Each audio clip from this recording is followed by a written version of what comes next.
کھانے کے بعد پیسے کھاتے ہیں، یہ رشوت ہے، سراسر حرام ہے۔ لیکن سنیں، جب یہ حرام کھانے والوں کو ہم کہہ دیں کہ لوگوں حرام کھانا چھوڑ دو، تو یہ کیا کہتے ہیں؟ جناب ہم نے جو حرام کھایا نا اصل میں یہ شریعت سے جائز ہے۔ پوچھا جائے کیسے جائز ہے تو یہ اپنے اپنے راستے نکالتے ہیں، جناب اس طرح سے لے لے تو جائز ہے، اس طرح سے لے لے جائز ہے۔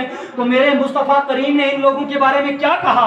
فرمایا وہ بندہ جو حرام کو حلال کرنے کے لیے راستے ڈھونڈے، اس کے لیے اس کے حشر یہ ہوگا بروز محشر، جب محشر لگا ہوگا تو ایک قوم کھڑی ہوگی اور اس کے چہرے خنزیر، سور اور گدھوں کی طرح ہوں گے، اور پوچھا جائے گا پروردگار یہ خنزیر اور گدھوں اور کتوں کی طرح یہ لوگوں کی یہ شکلیں ہیں، یہ کون قوم ہے؟ تو میرے رب فرمائیں گے یہ وہ لوگ ہیں جو سود کو اور رشوت کو حلال کرنے کے لیے راستے ڈھونڈا کرتے تھے۔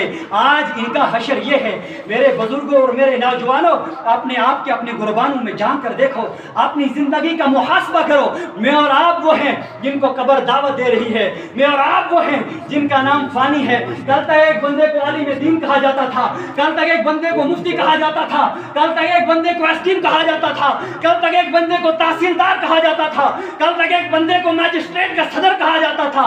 آج وہ دن آ گیا، اس سے یہ نہ کہا جاتا یہ ایس ڈی ایم کا جنازہ ہے، کہتے ہیں یہ نہیں کہا جاتا ہے اقتدائی تو لحاظ الامام، کہتے ہیں امام کی اقتدا کرتا ہوں، اور یہ نہیں کہتا پیچھے جناب ایس ڈی ایم صاحب کے، پیچھے جناب تحصیلدار صاحب کے، پیچھے جناب فلانے چودھری صاحب کے، نہ کہتے ہیں دعا واسطے میت کے۔ اب میت ایس ڈی ایم ہو تو میت ہے، عالم ہو تو میت ہے، مفتی ہو تو میت ہے۔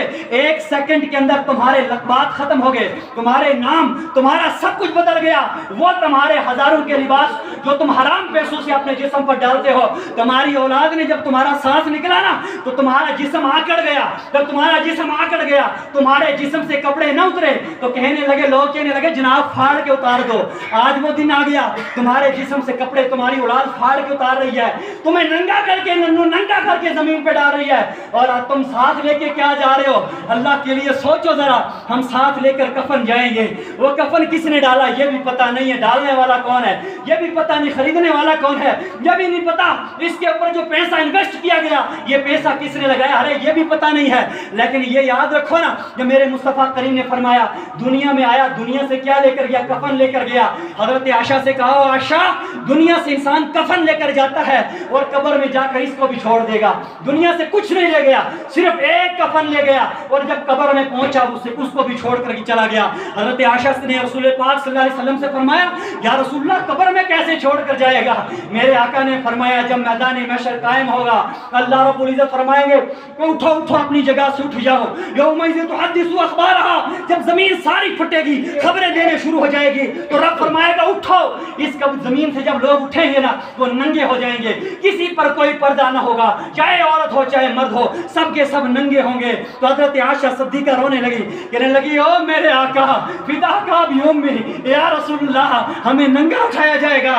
میرے نبی نے فرمایا ہاں ننگا اٹھایا جائے گا۔ کہا کیسے؟ کہا یا رسول اللہ حیا نہ آئے گی؟ کہا یا رسول اللہ شرم نہیں آئے گا، ایک دوسرے کو دیکھیں گے کیسے، مرد بھی ننگے ہوں گے عورت بھی ننگے ہوں گے۔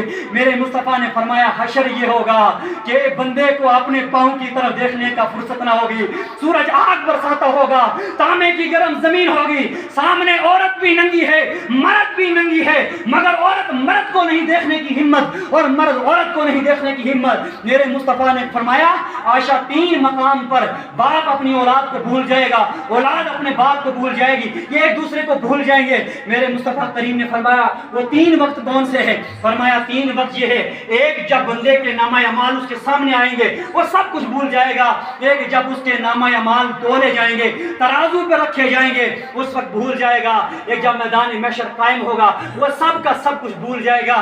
میرے بزرگوں اور میرے نوجوانوں اپنی زندگی پر ذرا غور کرو۔ میرے مصطفیٰ کریم نے فرمایا جو انسان حرام مال اپنے اندر کھاتا ہے اور اس کے اندر جو گوشت بنتا ہے، جو اس کے اندر خون وغیرہ بنتا ہے، یہ سب کا سب جہنم میں داخل ہو جائے گا، اس لیے کہ اللہ کی جنت پاک ہے، اللہ پاک ہے، وہاں حرام داخل نہیں ہوگا۔ تو میرے مصطفیٰ نے جب یہ حدیث بیان کی آپ کے صحابہ موجود تھے تو حضرت صدیق اکبر نے یہ حدیث سنی تھی۔ آپ کیا کرتے تھے؟ جیسے آپ کے سامنے پلیٹ میں کھانا آتا تھا آپ پوچھ لیتے تھے یہ کھانا آپ نے کہاں سے لایا ہے؟ تو صدیق اکبر